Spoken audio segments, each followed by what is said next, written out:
Now let's just watch this. So, what is this thing? This is a VTuber. They are usually anime characters used in creating online content, like playing video games. Why did you say mating press? Singing,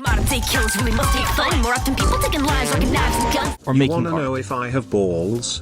Well, I'm a cat, so technically I do, but I prefer to bite them off.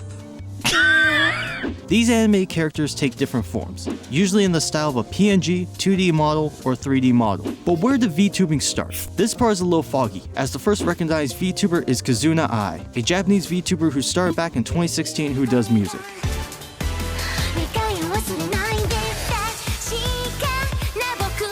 But in terms of animated content creators, that place belongs to Ami Yamato, who started back in 2011 and still makes videos on the internet, making vlogs and Trees mash-ins. absorb CO2 and expel oxygen, so having more in the world would really help prevent global warming.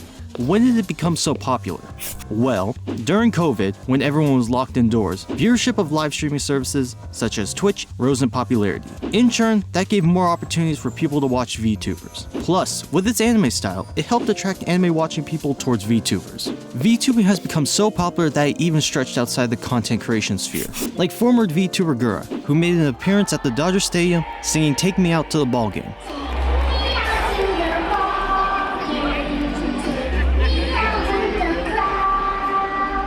So why do people choose to be a VTuber? Well, there's the benefit of being anonymous, as they use a virtual character instead of their actual face, which makes it easier to go outside and live a normal life, no matter what kind of content they do. There's also the vast customization options. So, 1 minute, you could be watching a humanoid VTuber, the next could be a half-human, half-animal, or a talking fish. With the added benefit of not being bound by the physical laws, this allows VTubers to do stuff like this. So, how does one become a VTuber? First, you gotta figure out which style you want to do. If you want to start as a PNG VTuber, then you need to figure out what you want to look like. After that, you'll most likely need a talking and non-talking image, which you either find someone to draw for you or draw it yourself. Then, set it up in your preferred recording program. For 2D and 3D VTubers, it's roughly the same process. First, come up with a concept. Then, draft up a character model sheet. Then, the people who rig the models come into play. A program like Live 2D is used to animate it. Then, using a webcam or phone and a program like VTube Studio, set it up in your preferred recording program. And now you have a 2D model. For 3D models, a program like Blender and Unity is used to rig the model. Then, the model is taken into a program like VRChat or VNeon, which will require their own forms of tracking outside of a webcam.